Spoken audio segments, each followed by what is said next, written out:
Imagine entrar em um lugar sabendo que não existe saída possível, sabendo que a porta será fechada e que você não terá qualquer controle sobre quando ou se ela será aberta novamente.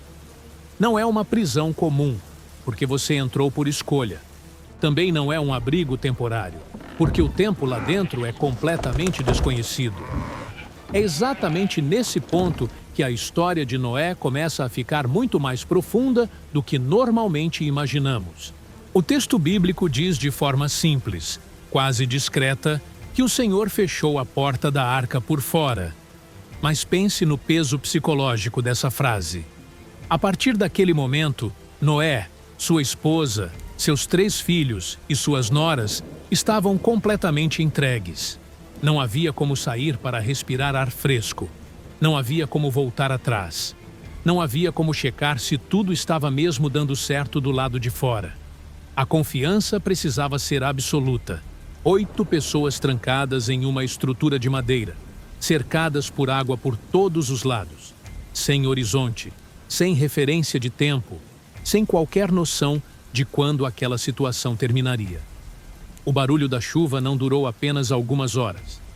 Foram dias. Depois, semanas. E quando a chuva cessou, o silêncio não trouxe alívio, porque a água permaneceu.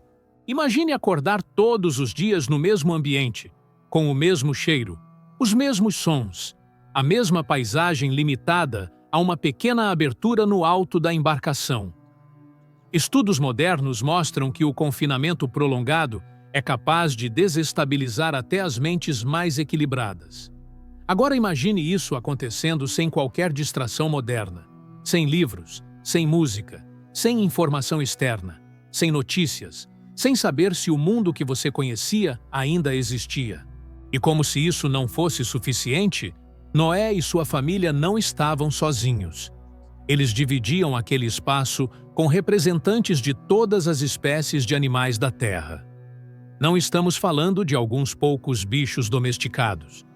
Estamos falando de animais selvagens, aves de todo tipo, répteis, criaturas de diferentes tamanhos, hábitos e comportamentos. O texto bíblico descreve as dimensões da arca em detalhes, e quando essas medidas são convertidas para padrões modernos, o tamanho impressiona. Mas o tamanho, por si só, não elimina o desconforto. 3 andares de madeira, cada um com aproximadamente 4 metros de altura, cheios de vida, movimento, sons constantes. O dia começava e terminava ali dentro, sempre do mesmo jeito. Agora pense na luz. A Bíblia menciona apenas uma janela, com cerca de 45 centímetros de altura, posicionada na parte superior da arca. Essa era a única fonte de iluminação natural e ventilação para todo aquele espaço. Não havia janelas laterais. Não havia abertura para o vento cruzar livremente. Tudo dependia daquela pequena abertura no alto. Como era possível respirar? Como era possível enxergar adequadamente nos andares inferiores? Como manter qualquer senso de normalidade, vivendo assim por meses seguidos? A resposta não está explicitamente descrita, mas a própria sobrevivência deles indica que havia uma ordem rigorosa, uma disciplina diária e, acima de tudo, uma confiança contínua de que Deus estava sustentando aquilo que, humanamente, parecia insustentável. Mas existe um detalhe que muitas vezes passa despercebido. Noé não era apenas um homem obediente. Ele era um líder em um ambiente de pressão extrema. A Bíblia o descreve como justo e alguém que andava com Deus. Isso não significa ausência de medo, ausência de cansaço ou ausência de conflito. Significa que, mesmo em meio ao caos potencial, havia uma estrutura. Alguém precisava decidir horários, tarefas, rotinas. Alguém precisava manter a esperança viva quando os dias pareciam todos iguais. Em um espaço fechado, sem privacidade real, qualquer pequena tensão poderia se transformar em algo muito maior. No entanto, a família permaneceu unida. Agora, tente se colocar no lugar deles. Cada rangido da madeira poderia soar como ameaça. cada mudança no balanço da arca poderia gerar apreensão. E ainda assim, eles permaneceram. Não porque tinham controle, mas justamente porque não tinham. A porta estava fechada. A decisão já tinha sido tomada. Tudo o que restava era confiar, dia após dia. Essa talvez seja a parte mais difícil da história. Permanecer quando não há sinais imediatos de mudança. Permanecer quando não há confirmação visual de que tudo vai dar certo. Permanecer quando o único recurso é acreditar que aquele confinamento, por mais desconfortável que fosse, ainda era o lugar mais seguro para se estar. E isso levanta uma pergunta inevitável. Se já era psicologicamente desafiador para 8 pessoas permanecerem ali dentro, como foi possível sustentar, organizar e cuidar de milhares de animais por tanto tempo sem colapso físico ou emocional? Porque o verdadeiro teste da arca não foi apenas resistir ao isolamento, mas manter a vida funcionando todos os dias, sem falhas. E é exatamente aí que a história começa a revelar um nível de complexidade que poucos percebem. A sobrevivência dentro da arca não dependia apenas de resistência emocional ou espiritual. Havia uma realidade prática que precisava funcionar todos os dias, sem exceção. Animais não sobrevivem de esperança, e pessoas não se mantêm de fé apenas no discurso. Alguém precisava garantir que comida existisse, que fosse distribuída corretamente e que não acabasse antes do tempo. E é aqui que um detalhe muitas vezes ignorado muda completamente a forma como essa história é compreendida. A Bíblia deixa claro que Deus não colocou alimento dentro da arca de maneira milagrosa. A responsabilidade foi entregue a Noé. Ele deveria coletar, preparar e armazenar tudo antes que a porta fosse fechada. Isso significa que houve um período intenso de preparação muito antes da primeira gota de chuva cair. Noé não estava apenas construindo uma embarcação gigantesca. Ele estava montando um sistema de sobrevivência de longo prazo. A instrução era específica: ajuntar de toda a comida que se come, tanto para sua família quanto para os animais. Não qualquer tipo de material orgânico, mas alimento adequado. Cada espécie tinha necessidades próprias, e essas necessidades precisavam ser atendidas por mais de um ano sem qualquer possibilidade de reposição. Um erro de cálculo não seria corrigido depois. Quando a porta se fechasse, tudo o que estivesse lá dentro seria tudo o que eles teriam. O tempo total dentro da arca ultrapassou 12 meses.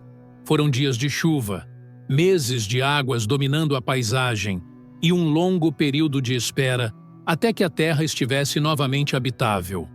Isso exigia uma quantidade absurda de alimento. Toneladas e mais toneladas de grãos, sementes, folhas secas, raízes, frutas desidratadas e outros mantimentos precisavam ser coletados, organizados e conservados. Tudo isso sem refrigeração, sem técnicas modernas de preservação e sem qualquer margem para desperdício. Cada porção perdida poderia fazer falta semanas ou meses depois. A complexidade aumenta ainda mais quando o texto bíblico revela que nem todos os animais entraram em pares simples. Alguns animais, chamados de limpos, entraram em número maior, 7 pares, em vez de apenas 1. Isso significava mais vida para cuidar, mais espaço ocupado e, principalmente, mais bocas para alimentar diariamente. Esse detalhe costuma ser lembrado apenas no final da história, quando Noé oferece sacrifícios ao sair da arca. Mas, durante o confinamento, essa diferença representava um peso logístico enorme. Manter animais extras vivos por tanto tempo exigia planejamento extremamente cuidadoso. Além da quantidade, havia o desafio da organização. A comida não podia ser armazenada de forma aleatória. Precisava estar acessível, separada por tipo, protegida da umidade e distribuída de maneira eficiente. Noé e sua família não podiam perder horas todos os dias apenas tentando encontrar o alimento certo. O tempo e a energia eram limitados. Alimentar milhares de animais exigia uma rotina rígida, horários definidos e divisão clara de tarefas. Provavelmente, cada membro da família tinha funções bem estabelecidas, porque improviso demais levaria ao caos. E não era apenas alimentar, era garantir que os animais permanecessem saudáveis. Um animal doente poderia comprometer outros. Um predador agitado poderia gerar pânico. Um erro na alimentação poderia enfraquecer uma espécie inteira. Tudo precisava funcionar como um sistema integrado, dia após dia, sem descanso real. Não existiam finais de semana. Não existiam pausas. A vida dentro da arca exigia constância absoluta. Há também o fator físico. O trabalho era pesado. Carregar alimentos, distribuir por 3 andares, limpar resíduos, manter os espaços minimamente organizados. O cansaço acumulava. O corpo sentia. A mente era pressionada. E ainda assim, ninguém podia simplesmente parar. Se uma tarefa não fosse cumprida em um dia, o impacto apareceria rapidamente. A sobrevivência dependia da continuidade do esforço. Esse detalhe revela algo profundo sobre a fé de Noé. Ela não era passiva. Não era esperar que tudo acontecesse sozinho. Era uma fé que trabalhava, que calculava, que organizava, que persistia mesmo quando não havia confirmação imediata de que aquilo valeria a pena. Cada dia de trabalho dentro da arca era um ato de confiança renovada. Eles continuavam alimentando os animais sem saber quanto tempo ainda ficariam ali. Continuavam preservando a vida sem saber quando voltariam a ver terra seca. Mas, mesmo com todo esse planejamento humano, ainda existia um problema que parecia impossível de resolver apenas com organização. Como manter em harmonia animais que, por natureza, são predadores e presas? Como impedir ataques em um espaço fechado, onde não havia fuga possível? Nenhuma quantidade de comida, por si só, explica como isso foi possível. E é exatamente nesse ponto que a história começa a revelar que havia algo acontecendo dentro da arca que ia muito além da capacidade humana de controle. Mesmo com comida suficiente, rotinas bem definidas e uma divisão rigorosa de tarefas, havia um problema que nenhuma organização humana seria capaz de resolver sozinha. Dentro da arca não estavam apenas animais dóceis ou facilmente controláveis. Havia predadores, criaturas territorialistas, animais naturalmente agressivos e outros que, na natureza, vivem em constante estado de alerta para não serem caçados. Colocar todos eles no mesmo espaço fechado por meses seguidos deveria resultar em caos. No entanto, isso não aconteceu. E esse talvez seja um dos aspectos mais extraordinários de toda a narrativa. A Bíblia não descreve lutas, mortes ou ataques dentro da arca. Pelo contrário, o texto deixa implícito que todos os animais permaneceram vivos durante todo o período de confinamento. Leões não atacaram herbívoros. Serpentes venenosas não dizimaram outras espécies. Aves de rapina não caçaram os pequenos roedores que dividiam o mesmo ambiente.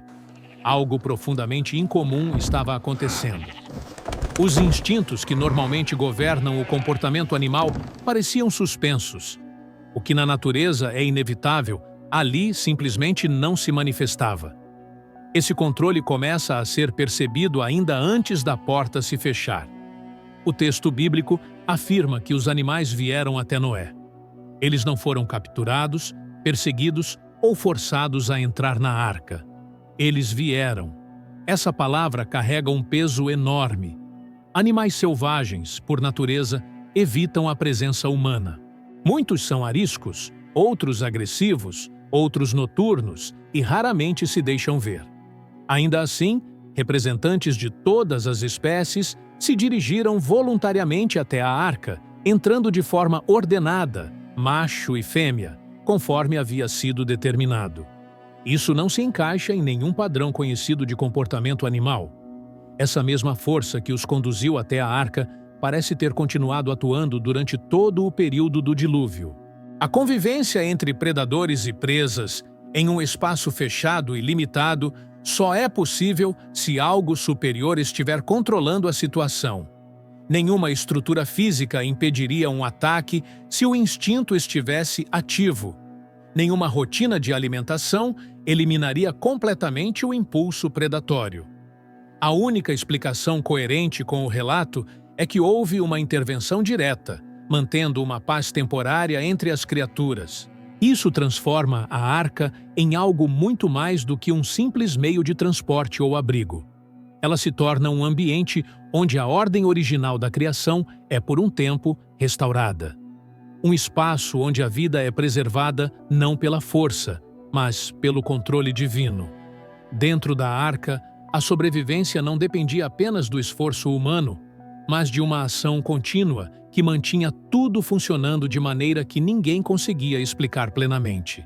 Esse cenário também lança uma luz diferente sobre o papel da família de Noé.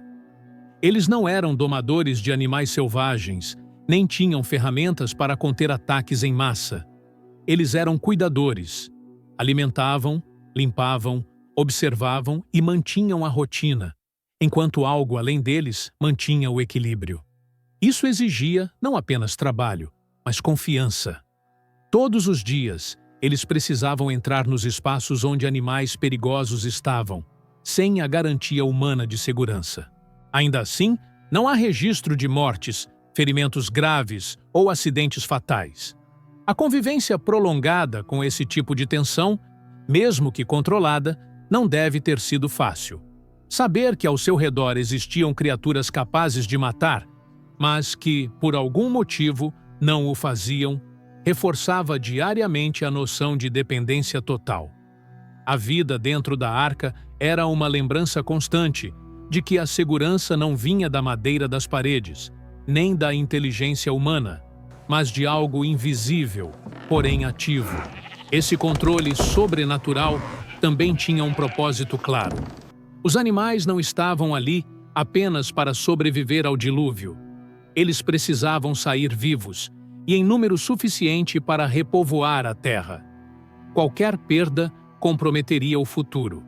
A preservação da vida exigia uma estabilidade que só poderia ser mantida dessa forma. O caos foi contido para que a criação tivesse um novo começo. Mas, mesmo com essa paz extraordinária, o tempo continuava passando. Os dias se acumulavam. A água ainda cobria tudo. E, em determinado momento, surgiu uma nova pergunta, talvez tão angustiante quanto todas as anteriores. Como saber quando era seguro sair? Como ter certeza de que o mundo lá fora estava pronto para receber novamente aquela vida preservada? Porque sair cedo demais poderia ser tão fatal quanto nunca sair. E foi nesse ponto que Noé demonstrou uma sabedoria prática que revelaria, passo a passo, se o tempo da espera havia realmente terminado. Depois de tantos dias iguais, depois de meses em que a paisagem não mudava e o horizonte era sempre o mesmo, a espera se tornou o último e mais silencioso desafio. Não era mais a chuva, nem o barulho dos animais, nem o trabalho físico constante. Era o tempo. A arca continuava flutuando e a pergunta permanecia sem resposta. Quando sair? Sair cedo demais poderia significar morte. Permanecer tempo demais significava continuar vivendo em um confinamento extremo sem necessidade. E Noé não tinha como simplesmente abrir a porta e verificar. A mesma mão que fechou a arca por fora precisava, de alguma forma, indicar que o momento certo havia chegado. A Bíblia registra que, em determinado ponto, os cumes dos montes começaram a aparecer. Pela pequena abertura no alto da arca, sinais sutis de mudança finalmente surgiram. Mas Noé não agiu por impulso.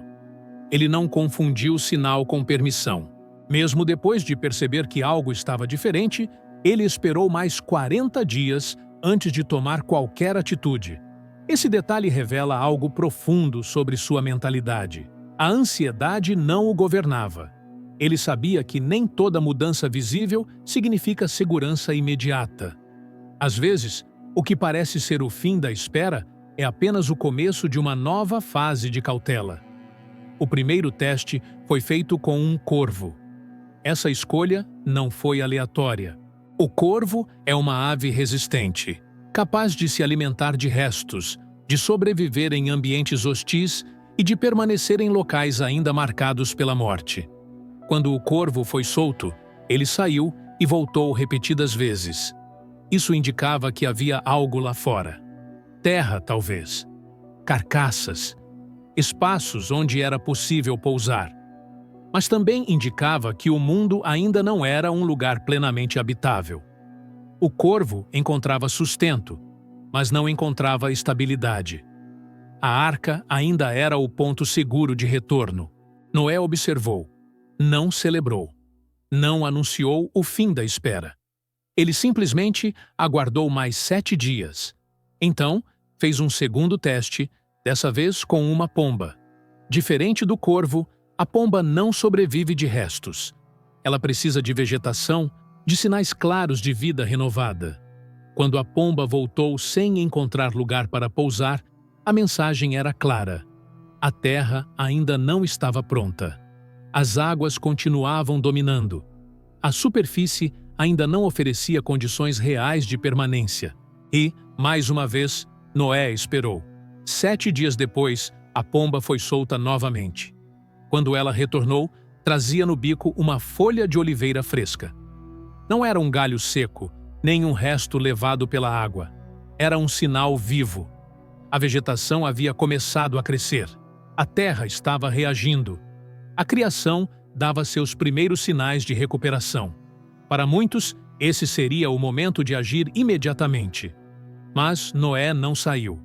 Ele entendeu que o retorno da vida não significava que tudo já estivesse pronto.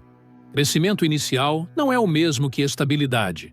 Mais uma semana se passou. Pela terceira vez, a pomba foi solta. E dessa vez, ela não voltou. Esse detalhe encerra um processo cuidadosamente conduzido. A ausência da pomba era a confirmação final. Agora havia alimento suficiente. Agora havia espaço. Agora havia condições permanentes. A vida não precisava mais da arca para se sustentar. Só então Noé teve certeza de que o tempo da espera havia terminado. Mesmo assim, ele ainda não saiu imediatamente. O texto bíblico mostra que a saída definitiva acontece apenas quando Deus fala novamente. A porta que foi fechada por ordem divina só poderia ser atravessada com a mesma autorização. Quando finalmente Noé, sua família e todos os animais deixaram a arca, o mundo era outro. Silencioso, vazio, recomeçando do zero. E a primeira atitude de Noé não foi construir abrigo, nem buscar conforto. Ele construiu um altar. Antes de reorganizar a vida, ele reconheceu quem havia sustentado cada dia de espera. A arca não foi apenas um lugar de sobrevivência. Foi um espaço de transformação. Quem aprende a esperar ali dentro não sai com pressa, não sai confuso e não sai igual. Sai com discernimento, com gratidão e com a consciência de que, muitas vezes, o maior livramento não está em sair rapidamente da arca, mas em permanecer nela até que o tempo certo chegue.